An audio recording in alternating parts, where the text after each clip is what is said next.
grupo de WhatsApp, igual foi na semana passada. Boa noite, pessoal. Boa noite. Aí, começou a gravar. Gente, então é isso, né? Boa noite. Hoje é o segundo encontro do 11º Grupo de Estudos da Clínica de Trabalho Escravo e Tráfico de Pessoas da FMG. Nessa edição, a gente vai tratar sobre o tema Um Novo Olhar para o Tráfico de Pessoas, com a participação de renomados participantes. Em nome da clínica, eu já agradeço pela participação de todos nessa edição, e especialmente para a nossa palestrante de hoje, a doutora Mirela Braga. E falando um pouco da brilhante atuação da nossa convidada de hoje, a Mirela é graduada em Direito e Ciências Sociais, é doutora em Antropologia pela Universidade Federal de Pernambuco, professora do curso de Direito da UNP e editora-chefe da revista Intersciência da UNP e coordenadora do Núcleo de Enfrentamento ao Tráfico e Desaparecimento de Pessoas do Estado da Paraíba. Hoje a Mirela vai falar um pouco para a gente sobre o tráfico de pessoas no contexto da degradação ambiental no Brasil. Então é isso, com a palavra a doutora Mirela. Bora lá, gente. Muito obrigada, né? Boa noite a todos e todas. É uma satisfação imensa estar aqui. Eu peço desde já desculpas pelo imprevisto tecnológico existente, mas vai dar tudo certo e a gente vai começar aqui a conversar um pouquinho. Vocês me escutam direitinho? Tá tudo certo? Sim? Sim. Beleza. Então, a proposta, né, se alguém que estiver passando, se puder tirar dessa lauda e ir para outra, agradeço. Primeiro que a gente vai trazer uma fala aqui, né, pautada um pouco dentro da nossa vivência, dentro das nossas pesquisas, enfim, e que reporta um pouco do tráfico de pessoas, mas tendo em vista a degradação ambiental, sobretudo aqui no Brasil, né? Então, quando a gente pensa o tráfico, a gente pensa em verbos de ação, né, para que possa ocorrer o crime. Por muitas vezes no Brasil, o tráfico de pessoas, ele é, ora, não vivenciado da maneira adequada, até mesmo pelos próprios magistrados nas decisões dos casos em julgado, né? Então, a gente tem como uma grave violação de direitos humanos, prevista em uma legislação específica, ainda muito recente no Brasil, a 13.344/2016, e aí a gente vai pensar um pouco desses verbos, né? Eu tenho certeza que todos aqui ou já passaram, ou têm aprofundado em pesquisas que reportem, né, a essa grave violação dos direitos humanos que ocorre quando alguém uma pessoa é recrutada, é transportada, é comprada, é mantida por meio de violência, ameaça, coerção, para devidos fins, dentre eles a exploração sexual, trabalho análogo à escravidão, a adoção ilegal, a remoção de órgãos, tecidos e parte do corpo, né? Então, isso é previsto em uma legislação e a gente começa a pensar o tráfico de pessoas no Brasil ainda em idos dos anos 2000. Né? A gente tem uma Convenção de Palermo, e, a partir dela, a gente começa a adotar em nossa legislação práticas que possam coibir, né, e ou dirimir esse processo do que a gente hoje compreende e na nossa fala traremos sobre o tráfico de pessoas. Então, o tráfico de pessoas, ele começa em um contexto realmente de intensa vulnerabilidade, né? O sujeito, ele está de uma forma em uma vivência despido, né, dos processos da dignidade humana, e por muitas vezes esse cidadão ele é recrutado.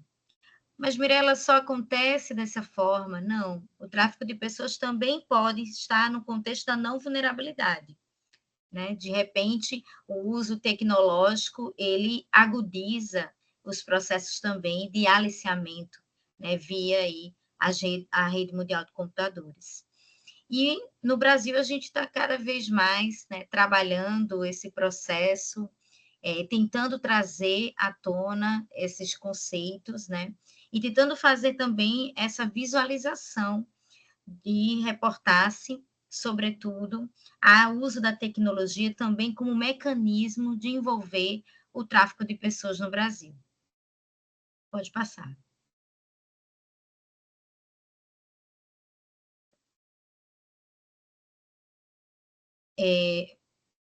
Deixa lá nos elementos, pronto. Então, os elementos, a gente tem a ação, agenciar, aliciar, recrutar, a gente tem o meio, ameaças de força, coação, rapto, fraude. A gente tem as finalidades, né? Como eu havia colocado anteriormente. E aí, quando a gente vai pensar nos elementos do crime de tráfico de pessoas e no processo de degradação ambiental, eu vou trazer um pouco desse panorama, né, que estão dentro das comunidades tradicionais, que estão dentro dos grupos considerados em minoria ou à margem da sociedade, né, comunidades indígenas, comunidades tradicionais, quilombolas, migrantes, né, e no Brasil a gente observa em diversos momentos da linha temporal a ocorrência, né, da degradação ambiental agudizar a vulnerabilidade e construir esse processo de tráfico de pessoas. Então, nós temos, dentro da nossa montagem social, vamos dizer assim, né, lá no século XVI, um processo de uma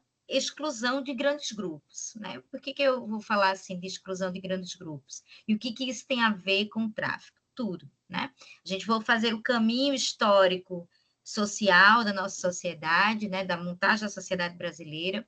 Nós temos um processo de dominação ali no século XVI, em 1500, em um processo onde os portugueses e outros europeus, né, chegaram aqui no Brasil e começaram, porque nós somos colônias de exploração, começaram a retirar não só a questão física, natural do Brasil, mas, sobretudo, ao processo de escravização do nosso povo, né?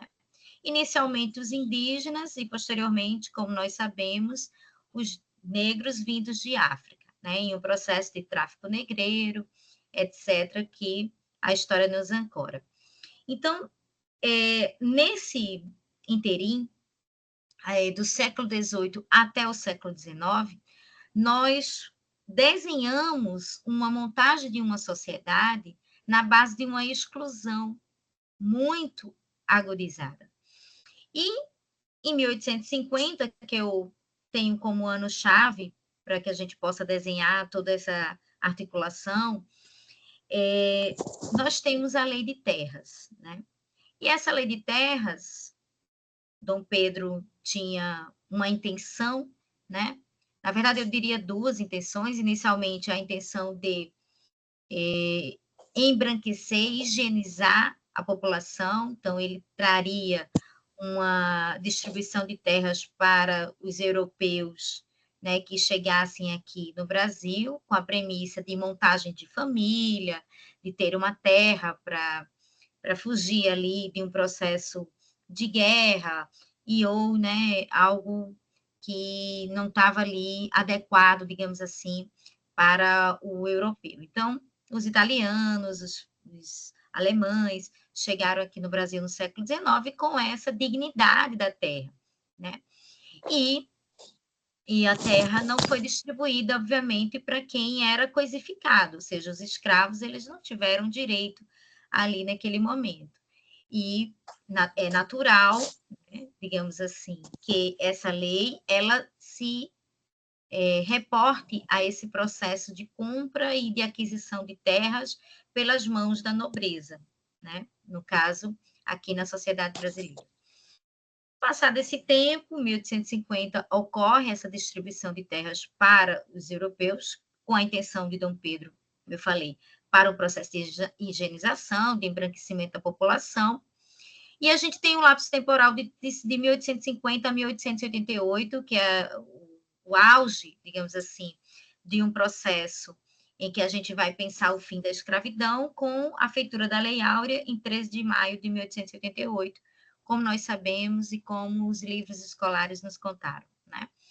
E lá em 1888 com a assinatura dessa legislação, e, naturalmente, com outras que antecedem a legislação de 1888, o homem e a mulher escravizada, eles começam, então, ora a se alforriar, ou em 1888 a ter, de fato, essa tal liberdade, né? Mas, com o fim da escravização legal, essas pessoas elas têm que ocupar algum espaço, né? E muitas estão, ora voltando por um prato de comida, por algo dentro daquela determinada fazenda, determinada propriedade do seu antes-senhor, né? Mas agora um novo desenho se forma no Brasil, né? Que é essas pessoas ocupando as margens da então capital, o Rio de Janeiro, onde começa um processo de ocupação de morros, né? O que a gente chama de favelização posteriormente.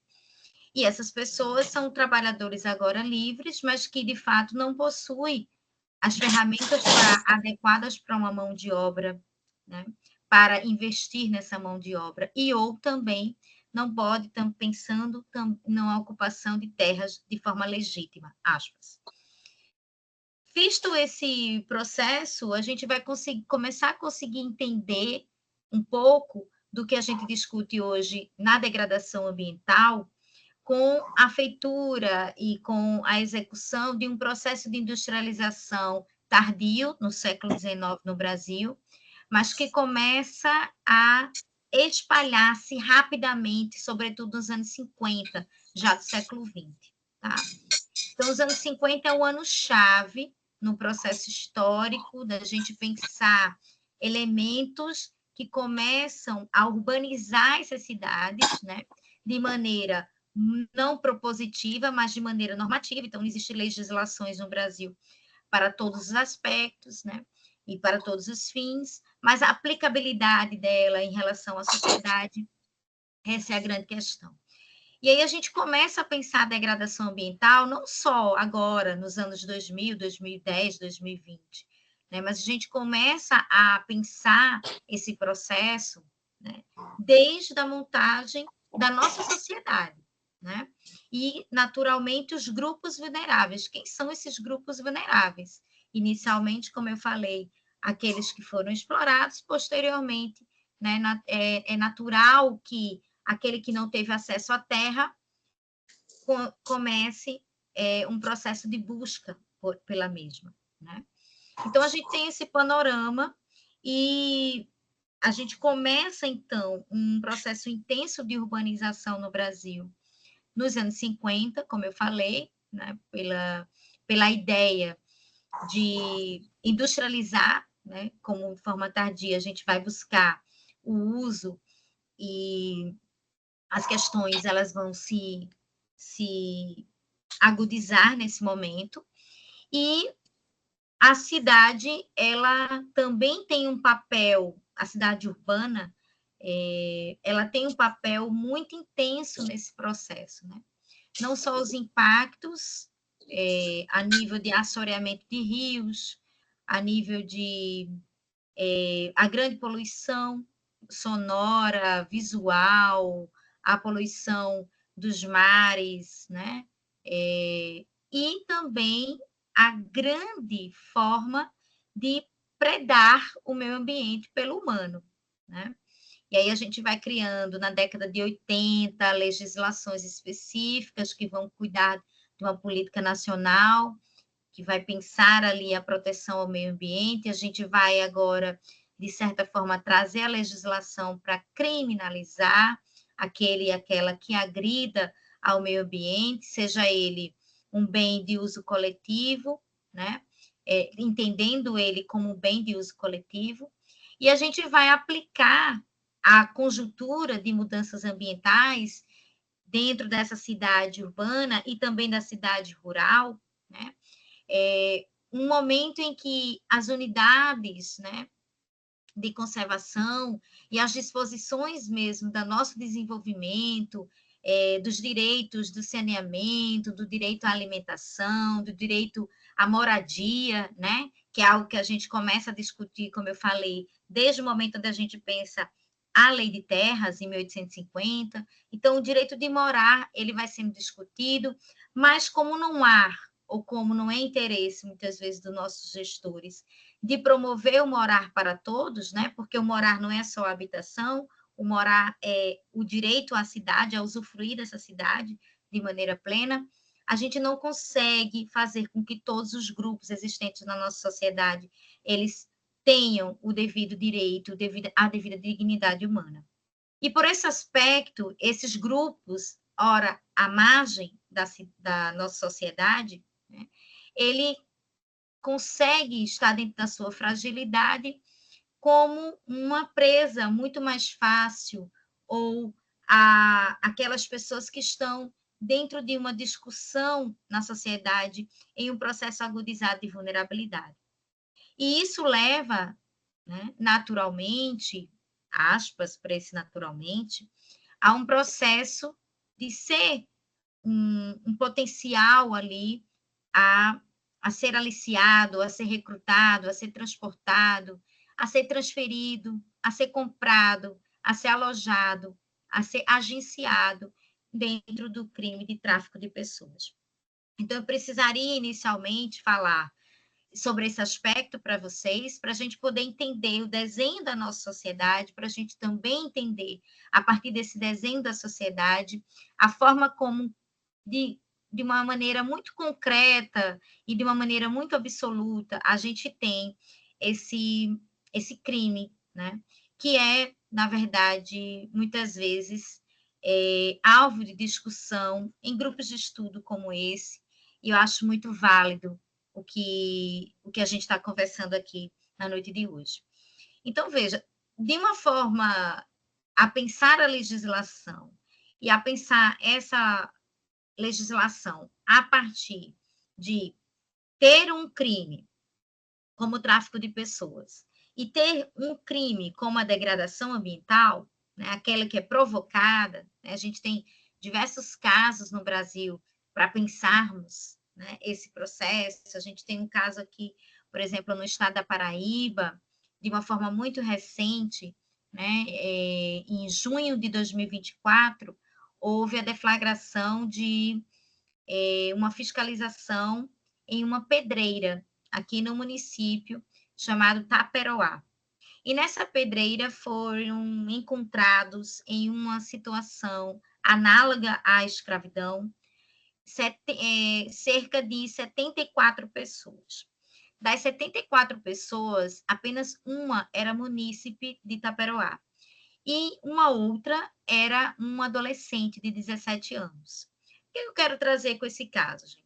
Quero trazer com esse caso uma visualização, muitas vezes, desse processo que a gente acabou de mencionar, da vulnerabilidade das pessoas, da chegada das pessoas em um outro espaço, ou seja, houve um trânsito, né? As pessoas saíram dos seus municípios, foram para Taperoá, foram para essa pedreira, encontraram uma condição de trabalho análogo à escravidão, onde elas muitas vezes não se enxergavam nessa forma, né? E aí a gente não só tem uma tipologia, a gente tem duas, na verdade. A gente tem o tráfico, porque de fato houve o aliciamento, houve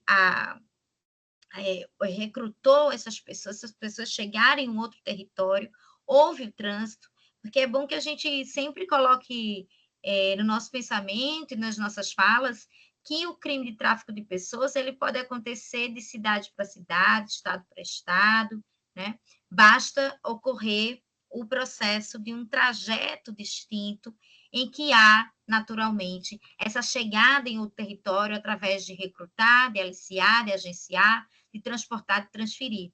Seja qual meio tenha sido utilizado, ou até mesmo influenciando em um processo em que há uma forma de engano para aquela pessoa, em que aquela pessoa ela não sabia da real condição em que ela estaria, de fato, a se encontrar. Então, a gente tem, naturalmente, o estado de Minas, né? Nós sabemos que é um estado onde há uma grande concentração da cultura do café, né? Da cafeicultura, e onde há um grande número de pessoas em condições análogas à de escravo e que, de certa forma, vai reverberar em um processo que a gente precisaria discutir também, não só o trabalho análogo à escravidão, como se só isso já não bastasse muitas violações, mas também o tráfico de pessoas, né? E aí eu reporto a essa reflexão porque em um contexto em que as pessoas elas são expulsas, digamos assim, por uma agressão, por um assoreamento do rio, tinha uma atividade pesqueira, e aí houve o assoreamento daquele rio, onde costumeiramente acontecia a prática, né? Essa pessoa vai promover esse deslocamento. É meio que chover no molhado, sabe? Então, esse deslocamento muitas vezes leva a esse sujeito, a essa pessoa, a determinada degradação no meio ambiente acontecendo na sua cidade, na sua comunidade, e que leva ela a ser uma presa muito mais fácil, né? A tornar-se parte desse tráfico, né? A tornar-se parte desse trabalho análogo à escravidão, a tornar-se parte dessa exploração sexual, a tornar-se parte desse processo de servidão. Então, as finalidades, elas é natural que ela ocorra a partir de uma ação, como nós já vimos. E aí eu queria voltar um pouquinho para a gente pensar em uma política criada no Brasil em 2016, né, através de uma legislação que vai pensar o enfrentamento ao tráfico de pessoas, né, e ao contrabando. E essa legislação de 2016, ela impõe aos estados da unidade federativa a pensar em criar núcleos de enfrentamento ao tráfico de pessoas. Eu respondo pelo núcleo de enfrentamento ao tráfico de pessoas aqui no estado da Paraíba, criado por um decreto 38.816/2016, juntamente com o Comitê Estadual de Enfrentamento ao Tráfico e Desaparecimento de Pessoas, também aqui no estado da Paraíba, pelo mesmo decreto, 38.816/2016.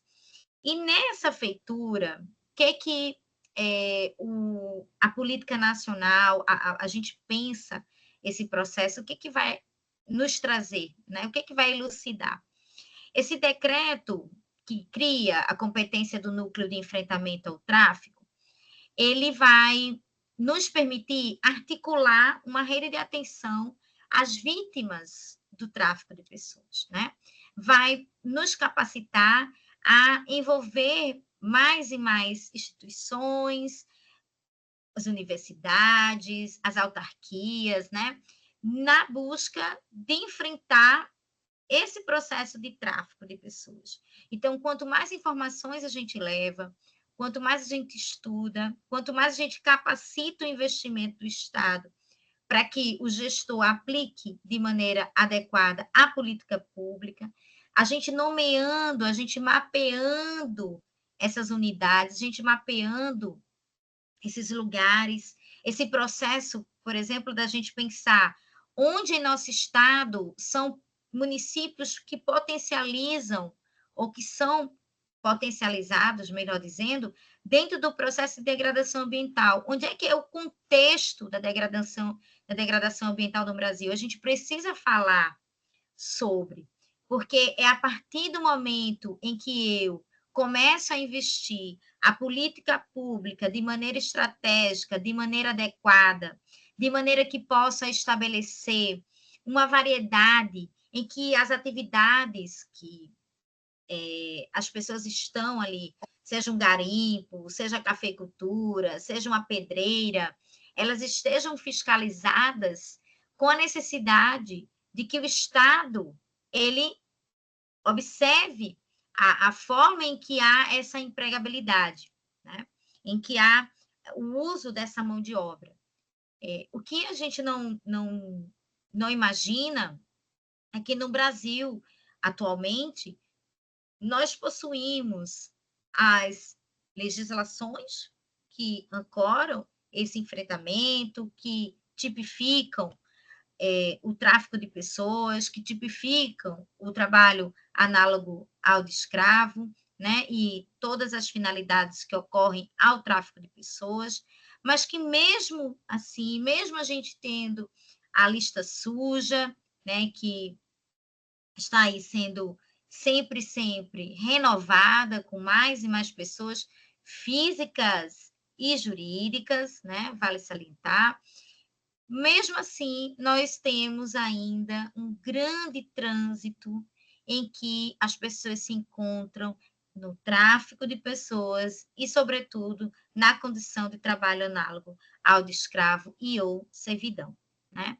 Então, a forma em que o tráfico de pessoas ela é trabalhada no Brasil, né, utilizando-se desse processo, né, da gente ter esse panorama, da gente observar esse panorama da degradação ambiental, da gente entender a interseção entre tráfico de pessoas e degradação ambiental, e, sobretudo, a gente compreendendo que a agressão ao meio ambiente ela vai mobilizar vários fatores, né? Vai promover a pobreza, vai promover a desigualdade, vai promover os conflitos, vai trazer uma conjuntura conveniente às explorações, né? E aí eu vou trazendo aqui um pouco também do que são os últimos contextos no Brasil para a gente pensar as comunidades indígenas. A gente teve aí não mais de um ano discutindo os Yanomamis, né? E discutindo os Yanomamis a partir de um contexto de degradação ambiental, né? De um contexto de retirada das terras, de um contexto de diminuição das terras dos Yanomamis. E, obviamente, uma predação muito intensa ao meio ambiente e às comunidades indígenas Yanomami, para pensarmos a feitura em aspectos que ofendem não só uma comunidade, mas toda uma sociedade brasileira, né? E a gente tem não só o garimpo, mas a inserção de hidrelétricas nas terras e, consequentemente, essa degradação ambiental, ela vai rebater em uma diminuição, que a gente precisa discutir isso, né? O direito precisa cada vez mais discutir, sobre o processo, né, de trazer aí a margem à comunidade indígena. Eu coloquei esse caso dos Yanomamis porque ele é muitíssimo reportado, discutido, e a gente precisa visualizar também essa agressão dos garimpeiros, né, das indústrias, das hidrelétricas, enfim, dentro desses territórios, dentro das comunidades, expulsando essa comunidade, né, e dando ali, não só nas áreas urbanas, mas nas áreas rurais e nas áreas ditas tradicionais, uma pauperização, né, e uma ausência completa do serviço público no Brasil. Então, a gente vai pensar, mais uma vez, o tráfico de pessoas dentro desse contexto da degradação ambiental, promovida aí, muitas vezes, por atividades de garimpo, por atividades de extração de minerais, né, como um todo, de atividades na cafeicultura, na soja, né, de atividades na construção civil nas cidades ditas urbanas, e a gente precisa trazer à tona essas vítimas, né, endereçar o gênero, a etnia, né, onde estão, quais são esses municípios, como eu falei, mais agudizados na corrida aí para o aliciamento de pessoas devido ao tráfico, né?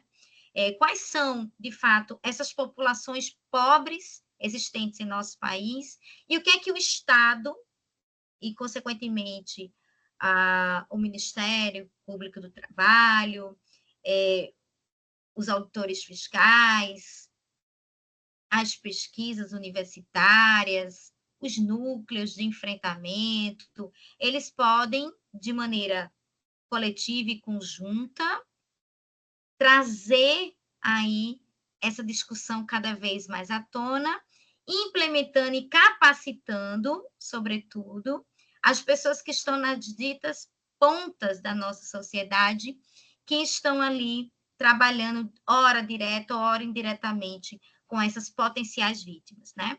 Então, o contrabando de pessoas, aliás, o tráfico de pessoas e o contrabando, eles fazem parte dessa conjuntura. Então, o isolamento, né, a agressão ao meio ambiente, o processo de mudança dentro dessas famílias empobrecidas, vulneráveis, né, é uma forma apontada aí numa situação desse de risco, né, que a disputa por terras, a disputa por recurso, a disputa por solo, vai naturalmente promover esse deslocamento violento, né? Essa apreensão, né? E esse uso aí de todas essas ações que nós sabemos da existência para a ocorrência do crime de tráfico de pessoas. Então, não tem como a gente falar do crime de tráfico de pessoas sem a gente trazer esse panorama sociojurídico, para que a gente possa refletir a partir dele e para que a gente possa entender que o Brasil ele é signatário da Declaração Universal dos Direitos Humanos lá em 1948, e ele já reconhece nos 30 artigos da Declaração Universal dos Direitos Humanos todo o processo que é essa construção da dignidade humana. Então, nós temos ancorado nosso texto constitucional, presente nas garantias fundamentais, a gente tem todo esse processo do que seja esse ideário, né, da dignidade humana, mas mesmo assim a gente consegue e, consequentemente, é uma forma da gente reportar que, embora nós tenhamos a legislação, nós sejamos signatários, nós estejamos com a garantia constitucional de um direito fundamental, nós somos violados cotidianamente. E quando a gente coloca esse processo de violação e esse crime de conexão do tráfico de pessoas com o crime das atividades ilegais, das pessoas que estão ali usando de maneira inconsequente o meio ambiente, degradando, né, promovendo uma rede internacional do tráfico a partir dessas atividades criminosas, né, os impactos gerados na sociedade e, consequentemente, para o ordenamento jurídico, né, é muito intenso. Então, a gente não só pensa no norte do país, a gente pensa em todo a construção de sociedade brasileira. A escassez da presença do Estado, lógico, em algumas áreas, mais do que outras, é natural que a falta ou a escassez da presença do Estado vá promover as questões que estão relacionadas ali a essa abrangência mesmo, da gente pensar nos impactos do tráfico de pessoas, né? Dessas organizações criminosas com a ausência do Estado atuando, né? Dentro dessas diversas possibilidades que nós temos. E aí, para a gente poder reportar, é natural também que a gente pense quem são essas pessoas traficadas, né? Quem são essas potenciais vítimas a partir do processo de degradação. A gente tem, de uma forma muito visual, né? As mulheres e as crianças como uma grande proposta, um grande alvo, né?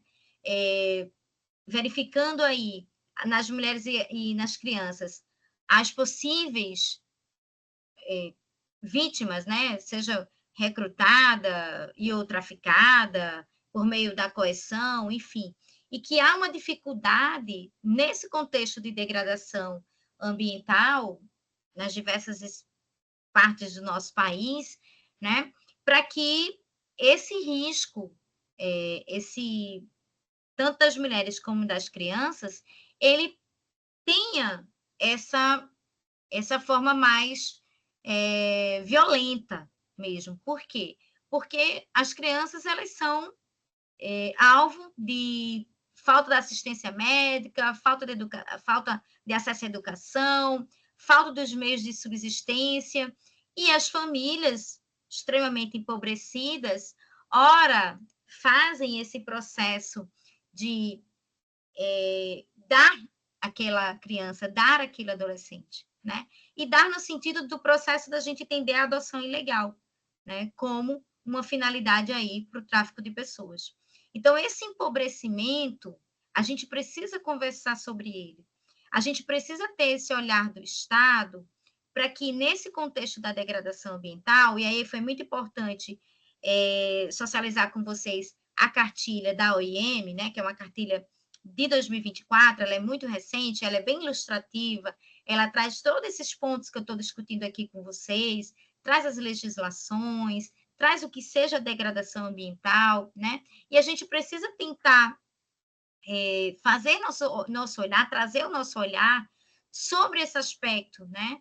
Sobre esse aspecto das comunidades indígenas, como eu reportei, né? No aumento da intensidade da degradação ambiental, nos incêndios florestais que a gente está vendo aí no Brasil, não só na região de São Paulo, no Distrito Federal, em várias partes do nosso país, esse contexto, né, do superaquecimento.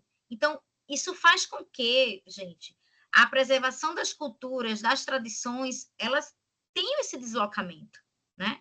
Não há como você ficar em um local onde não há a possibilidade da subsistência alimentar, né? A gente também está discutindo aqui, nesse processo, o não acesso, a não chegada do Estado em suas várias vertentes, né? Desde a gente pensar a vertente da assistência médica, odontológica, da assistência social, da saúde, da educação, mas, sobretudo, da segurança alimentar, né? Então, há um impacto gerado ali na subsistência das mulheres indígenas, das comunidades indígenas, né?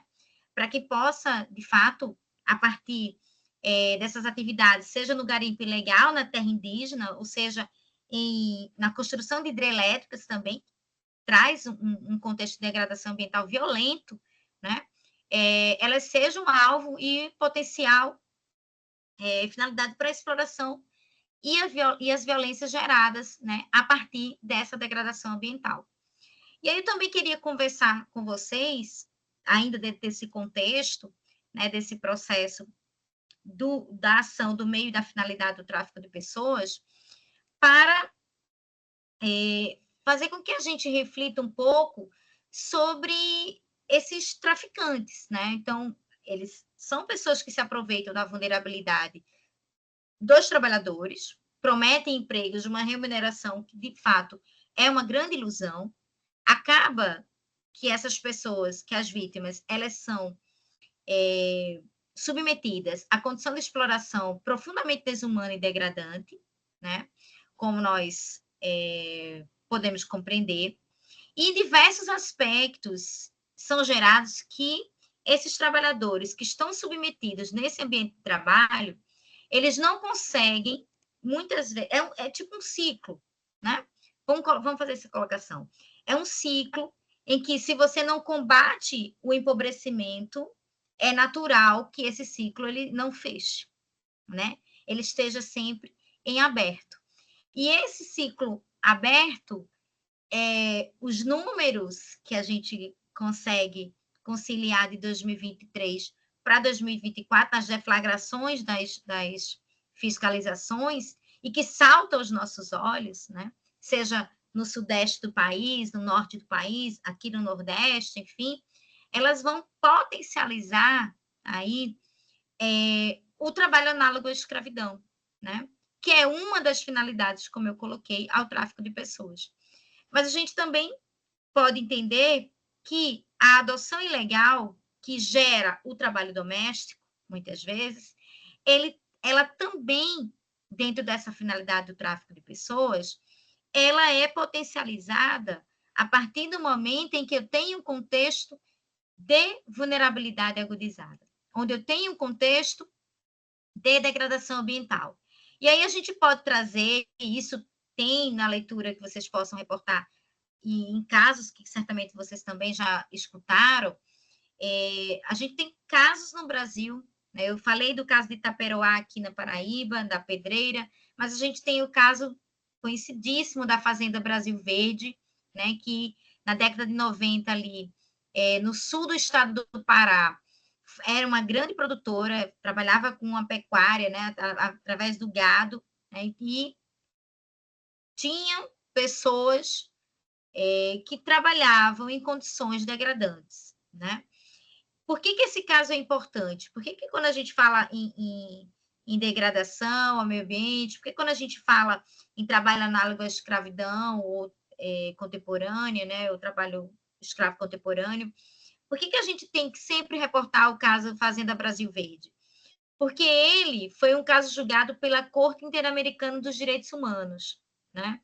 E a sentença proferida muito recentemente, em 2016, ela responsabiliza o governo brasileiro por não prevenir a prática do trabalho análogo à escravidão. Então, veja que 2016 é um ano fundamental na gente pensar o tráfico de pessoas, na gente pensar o enfrentamento, na gente pensar a política nacional, da gente pensar dentro dessa política nacional em postos, em unidades como o núcleo de enfrentamento aqui na Paraíba, que em Minas Gerais eu sei que está ligada à Secretaria de Desenvolvimento Social. Então, esse processo, ele traz para a gente, e sobretudo esse ano-chave de 2016, ele traz para a gente uma discussão muito intensificada, né, sobre o tráfico de pessoas. Né? E aí, nós conseguimos compreender que essas redes criminosas, elas têm um alto aprofundamento, né, devido, como eu falei, à violação de direitos dentro daqueles territórios e ao aprofundamento da pobreza. Isso é um outro fator, né? E aí a gente tem o caso da Fazenda Brasil Verde, mas a gente também tem o caso de Garimpos Raimunda, né?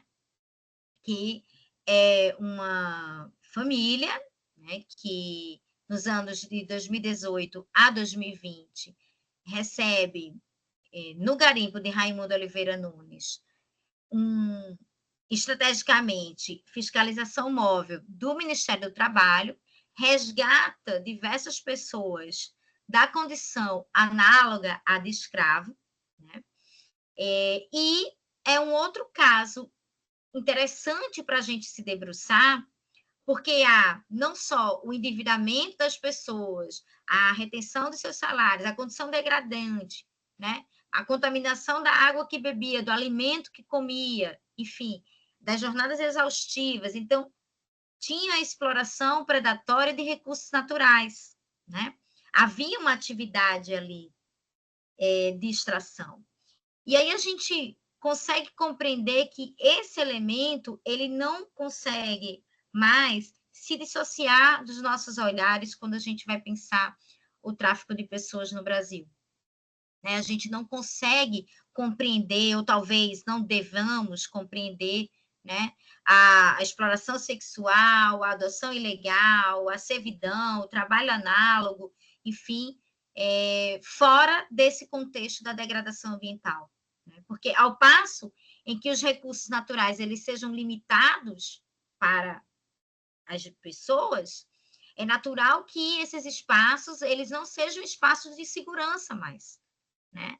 E essas pessoas aumentem o risco de serem sujeitas ao tráfico de pessoas. Então, aqui a gente está discutindo a forma que a gente vai pensar nessa agressão do meio ambiente, e lembrando que nós temos uma legislação da década de 80, nós temos também uma outra da década de 90, 98, para pensar na forma em que esses agentes serão punidos pela agressão ao meio ambiente. Mas, mesmo assim, a gente tem esses sujeitos na prática comum, na prática que incide no tráfico de pessoas.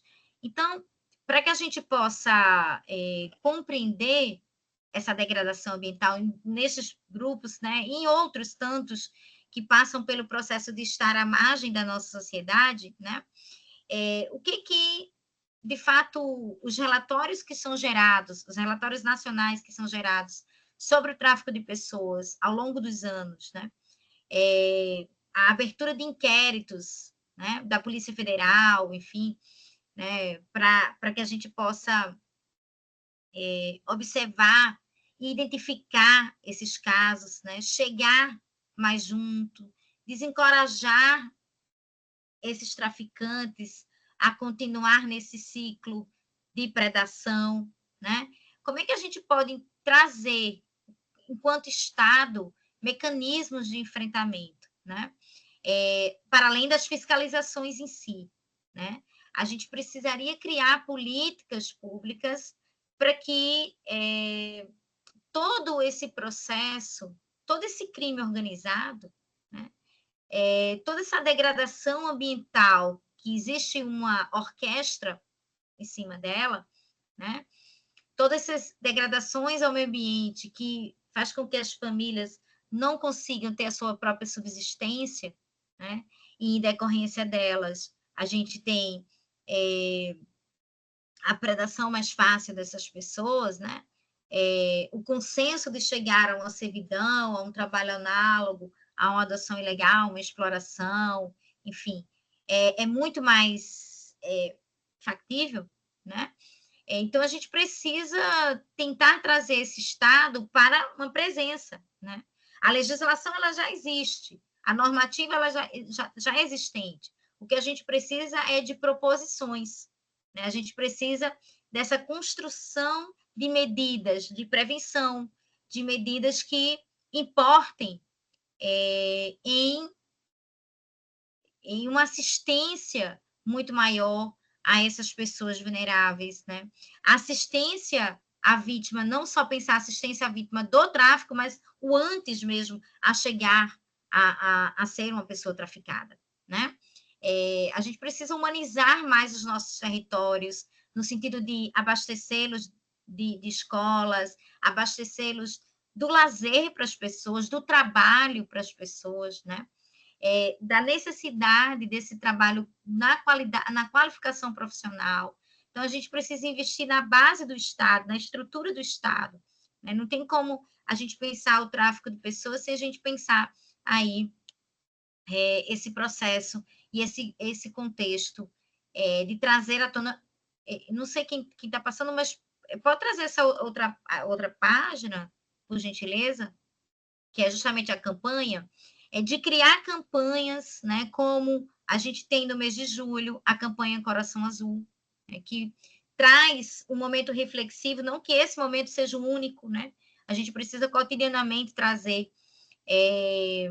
essa fala, esses diálogos, mas o enfrentamento ao tráfico de pessoas, criado a partir de 2014 no Brasil, tem sempre uma Semana Nacional de Mobilização, que é justamente onde a gente insere os núcleos dentro da assistência, dentro da educação, né?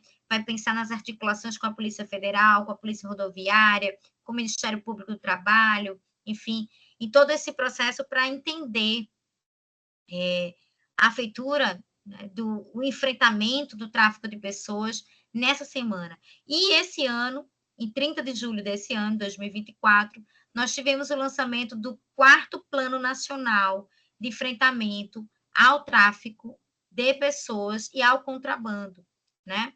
E nesse lançamento do 4º Plano, a gente traz, na vigência de 2024 a 2026, um olhar para tudo isso que eu coloquei aqui na minha fala com vocês. Um olhar para a gente pensar não só a capacitação da rede, a prevenção, a gente pensar a assistência à vítima no pós-resgate, né?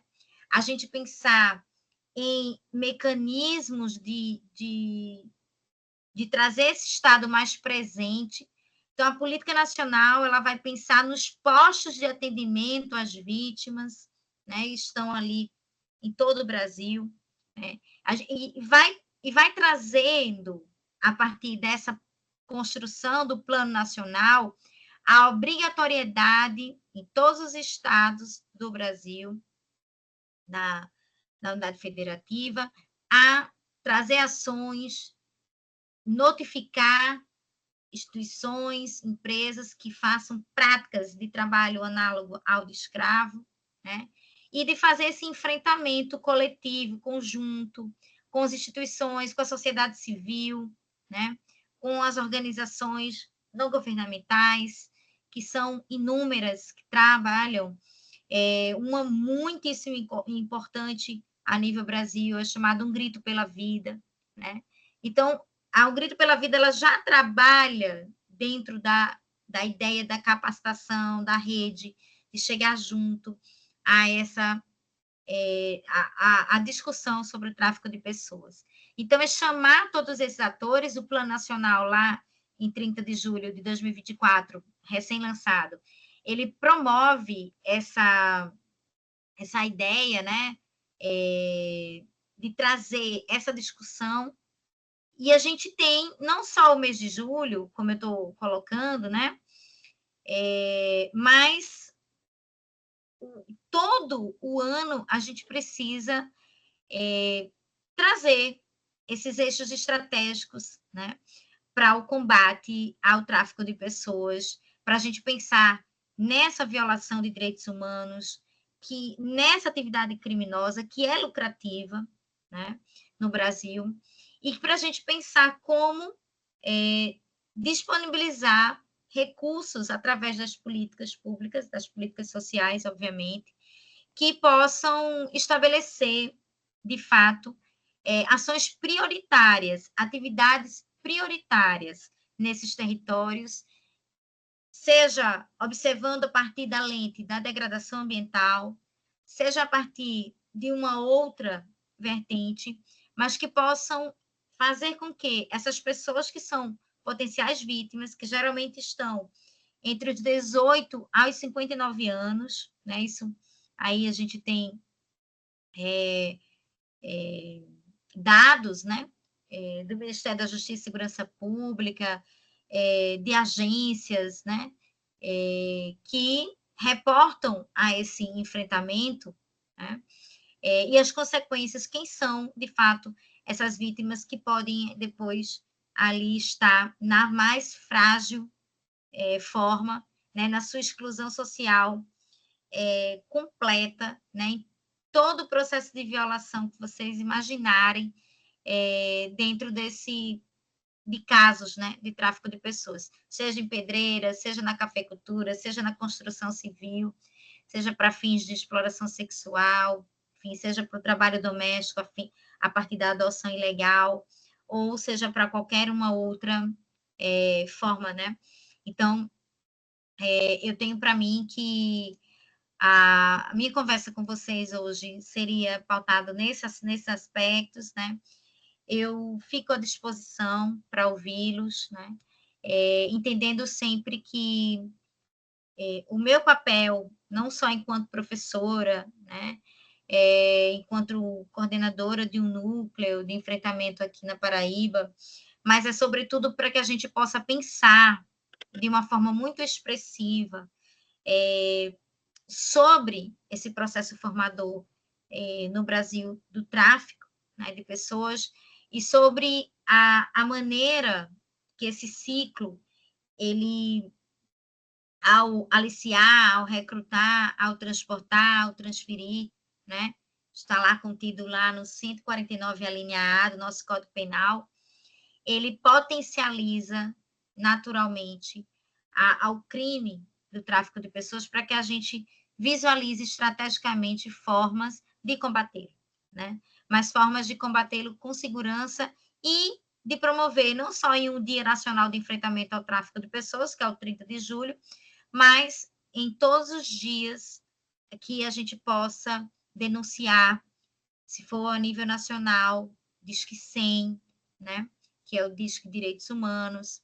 Se em cada localidade existe um número que reporta também especificamente a esses processos, reportar-se também aos núcleos, né, aos postos avançados, ao Ministério Público do Trabalho e às instituições, à sociedade como um todo, chegar mais junto nesses processos de denúncia, que é uma consequência muito intensa desse nosso enfrentamento ao tráfico de pessoas. Então, eu fico por aqui. Lógico que estou aberta aí a escutá-los, mas agradecer o espaço cedido aí pelo grupo de estudo da UFMG, dizer que é sempre um prazer muito grande, né, voltar mesmo que seja virtualmente a essa casa, e que a gente se coloque aqui à disposição. Obrigada. Muito obrigado, Mirela, pela apresentação de hoje. Gente, agora a gente vai abrir para as dúvidas, vamos fazer igual no último encontro, de levantar a mão e vai formar uma ordenzinha. A gente só tem 15 minutos, mas quem quiser participar, pode ficar à vontade. Ó, já temos o primeiro aqui, o José Allan Kardec.